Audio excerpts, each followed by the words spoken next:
자, 오늘 말씀은요, 베드로전서 4장 12절부터 14절 말씀인데요. 번갈아 가면서 읽고 마지막 절은 같이 읽겠습니다. 사랑하는 여러분, 여러분을 시험하려고 시련의 불길이 여러분 가운데 일어나더라도 무슨 이상한 일이나 생긴 것처럼 놀라지 마십시오. 그만큼 여러분은 그리스도의 고난에 동참하는 것이니 기뻐하십시오. 그러면 그의 영광이 나타날 때에 여러분 또한 기뻐하며 즐거워하게 될 것입니다. 같이 읽겠습니다. 여러분이 그리스도의 이름으로 모욕을 당하면 복이 있습니다. 영광의 영, 곧 하나님의 영이 여러분 위에 머물러 계시기 때문입니다. 아멘. 제가 목요일 날 대전을 다녀왔잖아요. 그때 목요일 날씨가 좀 흐렸잖아요.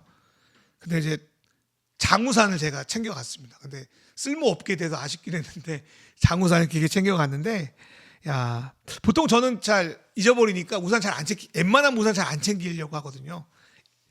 잊어버리기도 하고 그러니까. 근데 이번에 좀 과하게 챙기고 갔어요. 근데 이제 제가 보니까 제 마음에 비가 좀 많이 떨어지길 소망하는 마음으로 장우산을 챙긴 것 같아요. 좀 멀리 가는데 흐린 날이면 좀 마음이 좀 걱정스럽잖아요, 속된 말로. 근데 그날은 좀 흐린 날씨가 제 마음을 좀 설레게 하고 기쁘게 했습니다. 아까도 우리 기도했지만 이날에 산불이 나서 좀 비가 빨리 좀 많이 내렸으면 좋겠다라는 그런 마음이 있었기 때문입니다. 어제 보니까 이제 뭐 많이 진화됐다고 하는지 잘 모르겠어요. 인명피해가 이제 70명 이상 되고 사망자가 26명이고 더 올라갔는지 모르겠는데, 또한 저는 가장 무서웠던 기사가 불이 꺼지지 않고 지리산으로 올라온다고, 막 이 기사가 가장, 남원도 있으니까 너무 좀 걱정되더라고요. 이게 지리산을 올라가면 뭐 걷잡을 수가 없을 거 아닙니까? 이런 게 좀 두려웠습니다. 우리나라 정치도 이 계엄으로 붙은 불이 진화되지 않고 계속 타들어갑니다. 처음에는 탄핵 소추안이 가결되면서 쉽게 좀 진화될 줄 알았더니 말도 안 되는 가짜 뉴스로 막 불쏘시개를 넣고, 또 법을 공정하게 집행할 이들의 여러 가지의 일들로 인해서 참 온 나라가 정말 계속 불이 꺼지지 않고 있는 것 같다는 생각이 들었습니다. 우리가 이제 탄소 때문에 기후위기를 계속 생각하고 있는데, 기후위기의 문제의 본질은 탄소로 인해 지구 온도가 점점 올라가는 거잖아요. 불타올라도 생기는 일이 아닙니까? 이 뜨거운 불이 단지 몇 달 정도 뭐 잠시 시간 가운데 무더운 여름을 보내는 것, 그 정도가 아니라 전 인류의 생존을 위협하는 문제로, 그래서 기후학자들 같은 경우는 아기를 안 낳는다잖아요. 그리고 북유럽 국가들의 커플들이 아기를 안 낳는 이유도 그렇다고 하더라고요. 내가 공부를 해보니 거기 너무나 빡세게 시켰나 봐요. 여기 그렇게 하면 안 되겠다. 인구가 너무 많으니까 이 지구가 병든다. 이런 생각 때문에 이제 북유럽 국가들의 젊은 사람들은 아기를 안 낳는다는 이야기들이 있습니다. 그리고 우리는 우리 삶 속에서 크고 작은 불들을 계속 마주하고 있습니다. 이런 불들이 우리 가운데 계속 지나갈 때 우리는 갑자기 왜 우리에게 이런 일이 일어났나? 내가 뭐 잘못했는가 하나님께? 아니면 이번만 지나가고 이제 괜찮겠지? 이벤트성 어떤 불길이겠지? 이번 일만 지나가면 괜찮겠지라고 하지만 내 삶에 수많은 불들이 일어나죠. 최근에 폭삭 소가수다, 아직 저 안 봤는데 요즘 아주 장안의 화제예요. 네, 넷플릭스에서 나오는 드라마인데 아주 옛날 50년대에서 90년, 2000년대 아주 저 짤만 봐도 울컥하던데 어쨌든 그 인생이 참 계속 불타잖아요. 어릴 때부터 죽을 그 시간까지 계속 불타는 일들이 많이 있습니다.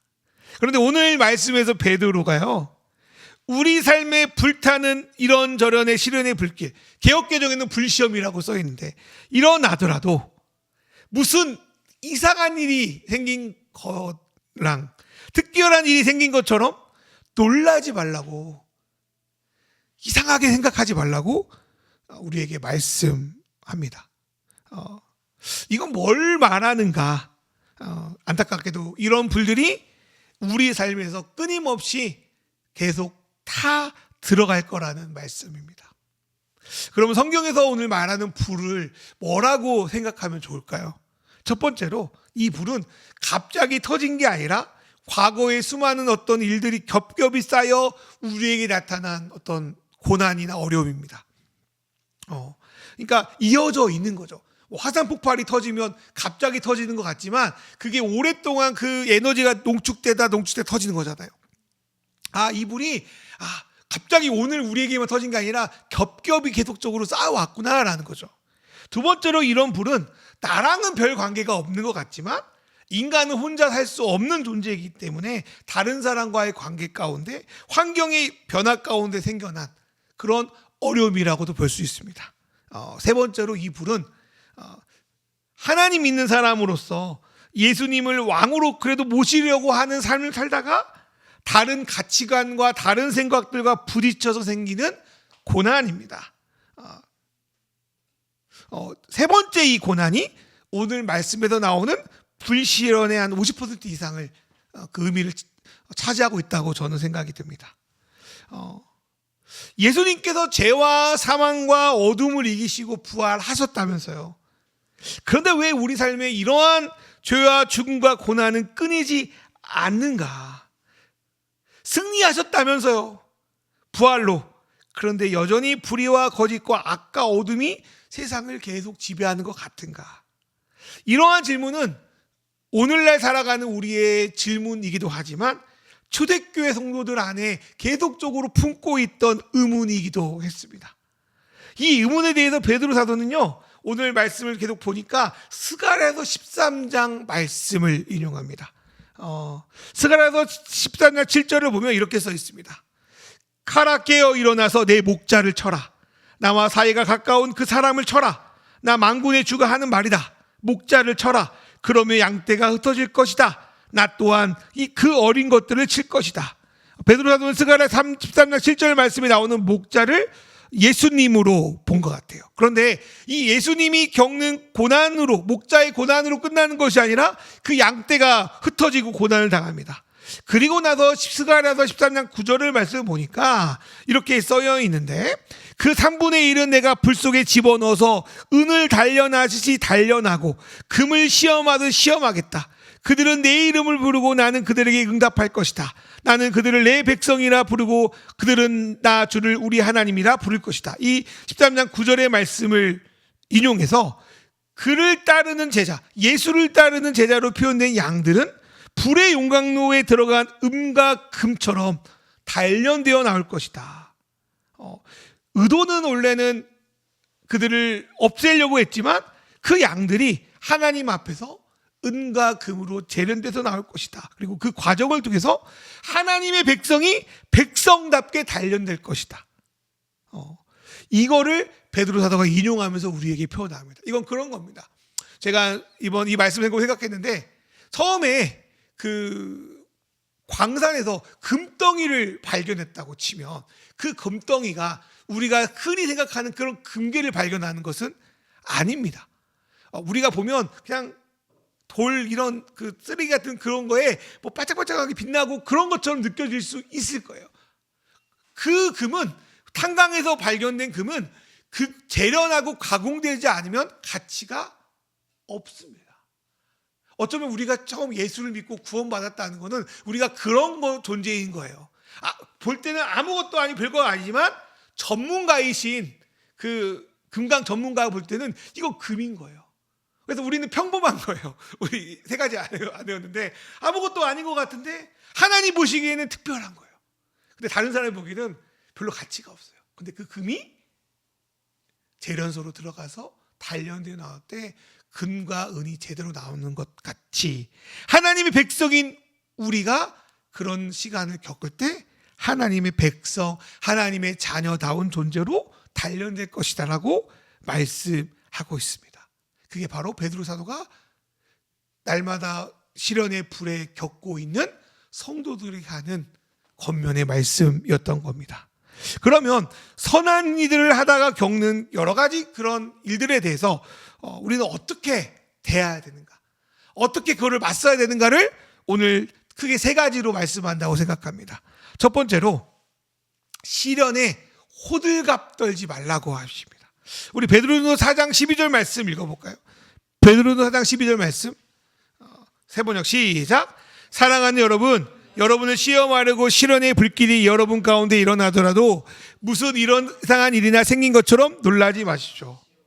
베드로 사도는 아마도 그 앞에 사가랴 말씀을 인용해서 우리를 연단하려고 오는 불시련, 시련은 당연한 것이니 이상하게 여기지 말고 놀라지 말라고 우리에게 말씀합니다.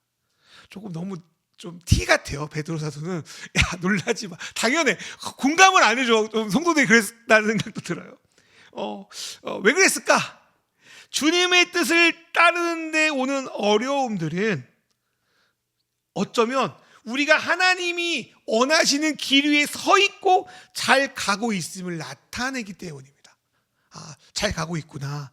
이 아픈 것이 제대로 치료되고 있는 거구나. 제대로 가고 있는 거구나. 그걸 알려주기 때문에 놀라지 마라. 괜찮아라고 하는 겁니다. 제가 정말 자랑할 수는 없지만 예전에 산티아고 순례길을 최소 5일은 걷거든요. 그때 딱 3일만 걸었던 적이 있습니다. 네, 일정상 맛만 보고 가자고. 근데 하루에 20km를 걸어야 되는데 그쪽은 걸어도 쉽지는 않잖아요.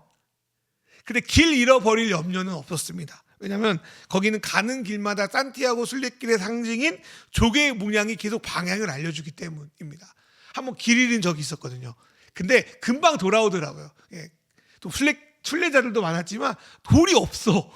돌이 없지 보니까 저쪽에 있더라고요. 그래서 길을 찾았거든요. 또한 순례길은 본래 힘들려고 가는 길 아닙니까? 힘들려고 돈 주고 가는 길 아니에요?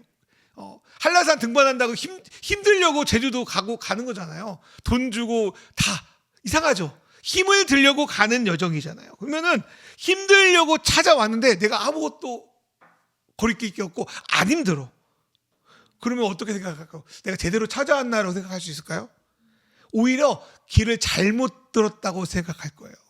한라산을 올라가고 갔는데 갑자기 계속 평탄한 길만 있어.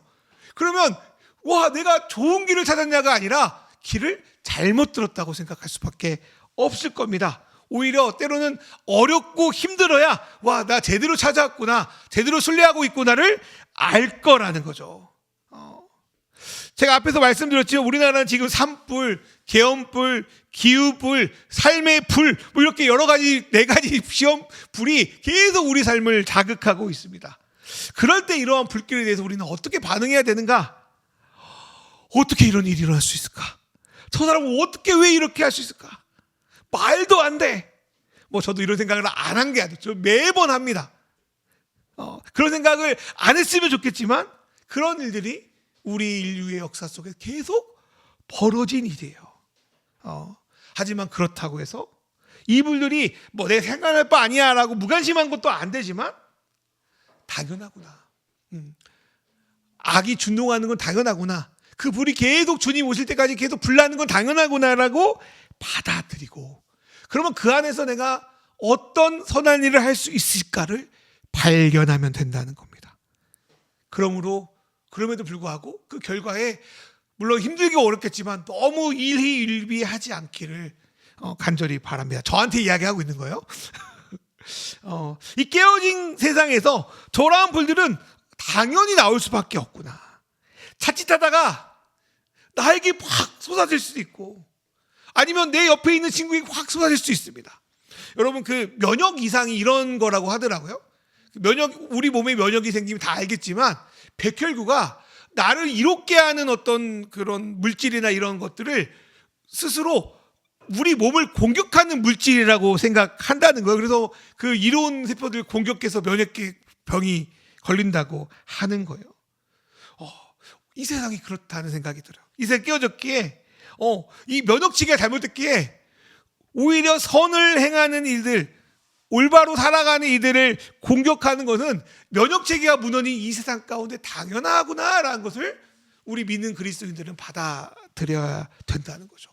우리가 예수를 믿는다면서 뭐 고난이 없으면 이상하다고 말합니다. 그 고난이라는 게 막 힘들고 어려운 게 아니라 내가 그래도 예수를 믿으면서 이런 건 지켜야지, 이런 것들은 해야지라고 붙들고 살아가는 게 없다면 우리는 아까 말한 것처럼 와, 잘 되고 있어, 와, 잘 풀리고 있다 하지만 실제로는 엄한 길을 가는 거일지도 모르겠습니다.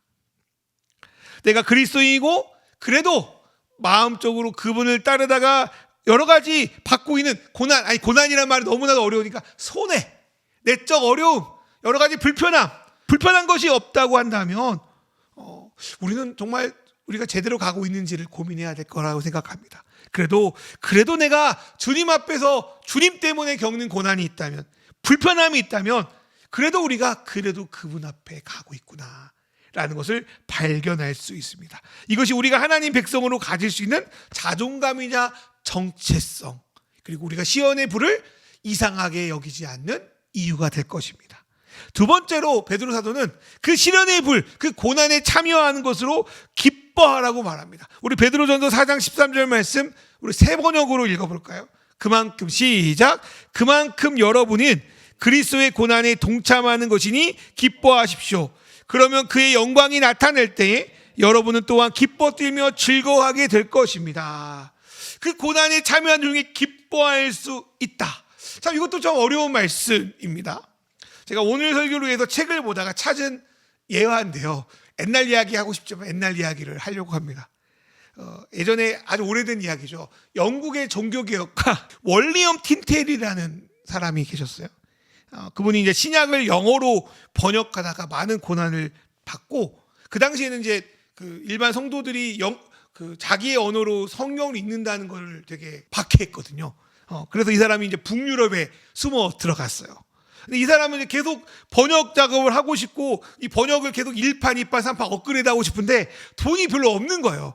그래서 이 사람이 생각한 게 뭐냐면, 그나마 자기가 이제 좀 번역한 1판 초고가 있었던 거야. 초고 성경이. 근데 이거라도 좀 팔겠다는 생각을 가진 거예요. 근데 막 영어 성경 갖고 있으면 다 때려 죽이는 판에 이걸 어떻게 파냐고. 근데 이제 이것밖에 방법이 없으니까, 그래 이거라도 좀 가서 좀 팔아갖고 사람을 보내서 팔기 시작한 거예요. 근데 그러한 판다는 계획을 런던의 주교였던 사람이 알게 된 거예요. 정보가 샜어. 그러니까 런던의 주교가 그렇게 명령을 내린 거야. 시중에 유통되는 모든 신약 번역본을 다 사들여서 모두 불태워라. 그래가지고 이제 이 사람이 사람들 시켜서 했더니 막 그 틴테일이 풀었던 그 성경을 다 수거해가지고 불을 태웠답니다.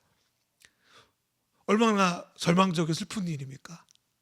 근데 그 주교가 문제는 책을 돈 주고 구입했다는 거예요.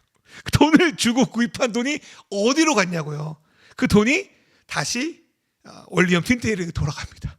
그래가지고 틴테일이요, 그 돈을 가지고 신약 번역본을 다시 이제 출간할 수 있도록 다시 1판, 2판, 3판을 만드는 계기가 되었답니다. 그 책을 보니까 성경에서 우리가 받는 고난이 이와 같다라고 기록해 있더라고요. 우리의 생각으로는, 우리의 기대로는 성경을 빼앗기지 않는 게 맞아요. 당연히 선의가 악의로 돌아오면 안 돼요. 현대 우리나라 정치에 지금과 같은 일이 절대로 벌어지면 안 됩니다. 더 나아가서 우리가 주님의 죽음과 부활을 목도하고 있는데 메시아 예수가 이 땅에 와서 저런 고난을 받으면 안 돼요. 더구나 저주의 상징이 십자가에 달려 비참하게 죽어서도 안 돼요. 근데 그런 일들이 우리 안에 일어난다고요. 그럼에도 우리가 즐거워하고 기뻐할 수 있는 것은 이 모든 것을 뒤집을 능력이 하나님께 계시기 때문에. 제가 볼 때 하나님은 너무나도 탁월한 스토리 작가입니다. 반전의 달인, 역설의 달인 같아요. 주님이 이걸 뒤집을 능력이 있구나. 이거를 바라보며 기뻐하는 저와 여러분 되길 소망합니다. 그 뒤집는 그 반전의 일이 가까이에는 얼마 후에 일어날 일이기도 하고, 길게는 주님이 재림하실 때 일어나는 일입니다. 우리가 아무리 노력해도 결과가 좋지 않으면 그 노력이 별 가치가 없게 느껴집니다. 그런데 우리가 주님의 고난에 참여하는 여러 가지의 어떤 방식이 결국 그분의 선하심과 인자하심을 드러낼 수 있다면, 우리는 그 영광을 바라보며 기뻐할 수, 또 즐거워할 수 있다는 생각이 듭니다. 저도 제 나름대로 주님의 고난에 참여하는 방식들을 하고 있거든요. 아주 소소하지만 그게 하나님의 영광을 바라보며 기뻐할 수 있는 일이라고 생각합니다. 그리고 주를 기뻐하는 건요, 우리 신앙인이 붙들어야 되는 영적인 싸움과 같습니다. 우리 삶에 여러 가지 손해가 있고 고민이 있고 이 나라를 걱정하기도 하고, 그럼에도 주님이 부활하신 것처럼 여전히 하나님께서 이 세계를 위해서 온전히 일하고 계시는구나. 그리고 우리를 위해 애쓰시고 계시구나.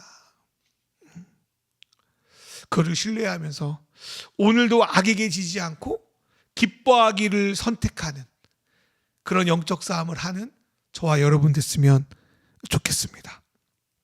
세 번째로 그런 불시험에 대항하는 방법은 모욕당할 때 복이 있다고 받아들이는 겁니다. 여기서 말하는 모욕, 여기서 말하는 치욕은 주님의 명예와 주님의 거룩함을 위하여 살다가 겪는 모욕과 수치들을 말합니다. 특별히 예수님의 이름, 그분의 명예에 맞는 삶을 살다가 겪는 어려움들, 모욕들을 말합니다. 특별히 오늘의 사회는 물리적인 타격보다도 사람들에게 인터넷으로 막 치욕을 주는 게 너무나도 당연스럽게 여깁니다. 영상이 발전하고 그런 그 익명성이 보장되면서 한번 인터넷에 뭔가 부끄러운 내용이 올라가면 아무리 쥐고 걸려내도 사라지지 않는다고 그래요. 그래서 그런 것들은 인터넷에 박제되었다 뭐 이렇게 이야기를 합니다. 그리고 SNS에서 아무리 인격적이고 뭔가 논리적인 글을 올려도 그 결론이 자기와 맞지 않으면 어떻게든 모함하고 신상을 털고 막 비아냥거리고 이런 일들이 참 많이 발생합니다. 그러한 상황에서 나름 옳은 일을 말하고 정의를 말하고 상식을 말해도 이런 사람들이요 많은 조롱감과 놀림감으로 전락하기가 쉽습니다. 그래서 많은 사람들이요 자기를 중립이라고 포장하며 이를 회피해 버립니다.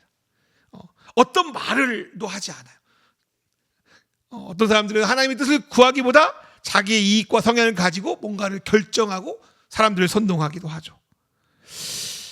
오늘 우리가 겪는 이 나라의 여러 가지 문제는 결국 최고 통치자부터 말단의 직원까지 어쩌면 사익을 추구해서 벌어진 일이라는 생각이 들었습니다.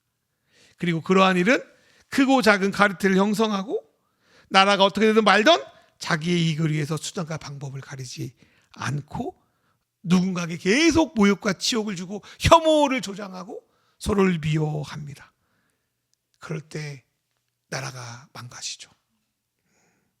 그런 분들에게 무슨 말이 통하겠습니까? 저는 막 가끔씩 연예인들이 이렇게 뭐 어떤 문제 때문에 들어올 때마다 좀 무서운 게 있어요. 모욕과 치욕이 얼마나 사람을 죽이는지. 막상 그렇게 죽을 때 그 죄라고 있다고 해서 그렇게 득달까지 달려들더라도 막상 죽으면 그 죽인 사람 누구냐고 또 득달까지 달려들고 자기는 아무런 이 문제에 대해서 아무런 책임이 없다고 하는 그 사람들. 그때 우리가 받아들여야 될 게 뭘까? 때로는 그런 것들을 우리가 옳은 일을 말하고 옳은 일을 할 때 벌어지는 그런 것들이 우리 안에 있습니다. 그럴 때 우리는 어떻게 해야 되는가? 내가 나름대로 옳은 일, 선한 일, 그래도 하나님께 원하는 일을 말을 해도 그것들이 통하지 않을 때, 오히려 우리가 모욕과 수치를 당할 때 우리가 해야 될 것은 무엇인가? 하나님의 영이 오늘 말씀처럼 우리 위에 머물러 계심을 받아들여야 됩니다. 스테반이 그 순교할 때 그런 마지막에 그런 말 하잖아요. 하나님이 예수님 우리 보좌 위에 계신다, 하늘 위에. 그러면 하나님이 그분의 영이 우리에게 머물러 계시다는 것을 무엇을 뜻하는가? 제가 그걸 찾아봤더니 학개 2장 말씀에 그 말씀이 나와 있더라고요. 우리 한번 보도록 할까요? 학개 2장 3절 말씀 세 번역으로 같이 읽겠습니다. 너희 남은 시작.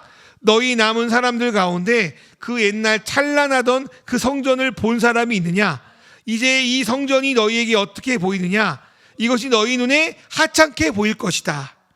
이 말씀이요, 바벨론 포로기가 끝나고 다시 성전을 재건하기 위해서 온 지도자 수룹바벨과 여호수아 제사장에게 하나님이 학기를 통해서 말씀한 내용입니다.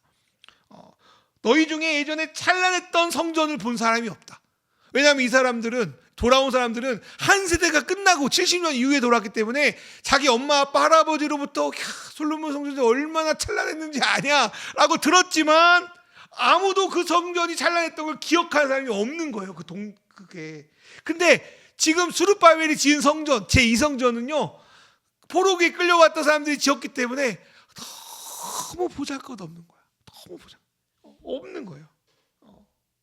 그런 상황인 거예요. 그런데 그 다음에 학기 2장 4절 말씀 읽어볼까요? 그러나 스룹바벨아, 시작. 그러나 스룹바벨아, 이제 힘을 내어라. 나 주의 말이다. 여호사닥의 아들 여호수아 제사장아, 힘을 내어라. 이 땅의 모든 백성아, 힘을 내어라. 나 주의 말이다. 내가 너희와 함께 있으니 너희는 이를 계속하여라. 나 만군의 주의 말이다. 이 말씀이 뭐냐면, 그러나 스룹바벨아, 힘을 내어라. 신경 안 써도 돼요. 나 주의 말이다. 여호수아야, 힘을 내어라. 나 주의 말이다. 이 땅의 내 백성들아, 힘을 내어라. 나 주의 말이다. 내가 너와 함께한다. 또 학기 2장 5절 말씀 이렇게 말씀합니다. 너희가 이집트에서 나올 때 내가 너희와 맺은 바로 그 언약이 아직도 변함도 없고 나의 영이 너희 가운데 머물러 있으니 너희는 두려워하지 말아라. 내가 이집트에 나올 때 모세와 그의 조상들과 맺었던 언약의 말씀이 너희 가운데 있고 나의 영이 여전히 너희 가운데 있으니 내가 너희를 여전히 통치하고 지키고 그 뜻을 이루어 갈 것이다. 그러니 너희는 두려워하지 말아라. 저는 이게 하나님의 영이 우리 위에 있다는 의미라고 생각이 들었어요.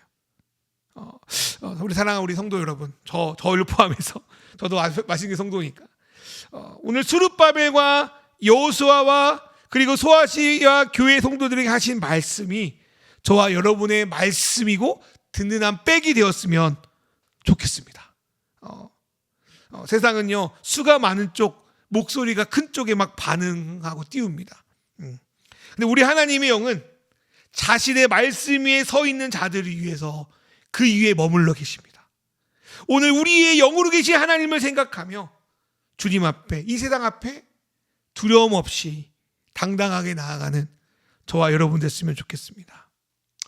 우리는 현재 지금 사순절을 지내고 있는데요. 사순절에 지키는 의미 중에 하나는 우리를 위해서 고난 당하신 예수의 고난에 우리가 작든지 크든지 동참하는 겁니다. 작지만 우리는 생각의 전환을 통해 그분의 고난에 동참합니다. 습관의 변화를 통해 그분의 뜻에 참여합니다. 무엇이 하나님의 뜻에 옳은지를 우리가 선택함으로써 그분의 고난에 동참합니다. 그리고 고난에 참여한 이들을 작게나마 도움으로 예수님의 고난에 동참합니다. 그래서 저도 이번 주 말하려고 했는데 우리도 부족하지만 산불 지원에 좀 동참하면 좋겠다라는 생각을 했습니다. 그리고 내 삶에 벌어지는 크고 작은 일 속에서도 내가 주를 위해서 이것저것 했으니까 이것 해주세요, 이거 도와주세요, 막 그렇게 하는 것이 아니라 당신이 이제까지 나와 함께 하셨기 때문에 내가 이제까지 여러 가지 일들 가운데도 살아갈 수 있었습니다. 이렇게 고백하는 삶, 이게 그분의 고난에 동참하는 삶이라고 생각이 듭니다. 우리 주변에 벌어지는 여러 가지 일들 때문에 우리의 마음이 참 신경 쓰고 고민됩니다. 그러나 그런 일들에 걱정하고 울고 아파할 수 있어요. 슬퍼하는 사람들과 슬퍼하고 기뻐하는 사람 기뻐하라고 하셨으니까. 그러나 그것 때문에 우리의 마음과 생각을 무너뜨리지 말고 정신을 차렸으면 좋겠습니다. 우리가 예수 때문에 뭔가가 불편하게 될지라도 나타날 그분의 영광을 소망하며 기뻐했으면 좋겠습니다. 그리고 눈에 보이기에는 아까 말했던 스룹바벨 성전처럼 하찮아 보이고 보잘것 없어 보이지만 오히려 예수님을 위해 한 행동에, 또 때로는 어떤 사람들이 우리를 모욕할 수도 있지만 정말 우리의 뜻이, 우리의 생각이 그분의 말씀 위에 있다면 하나님의 영이 솔로몬 성전에 계셨지만 스룹바벨 성전에도 여전히 함께하고 그 작은 우리 공간에도 여전히 함께함을 우리가 믿고 오늘 그분이 주시는 이로와 힘으로 함께 살아가는, 그렇게 또 2025년에 사순절을 주님께 맡기며 나아가는 저와 여러분이 되기를 주님의 이름으로 소망합니다.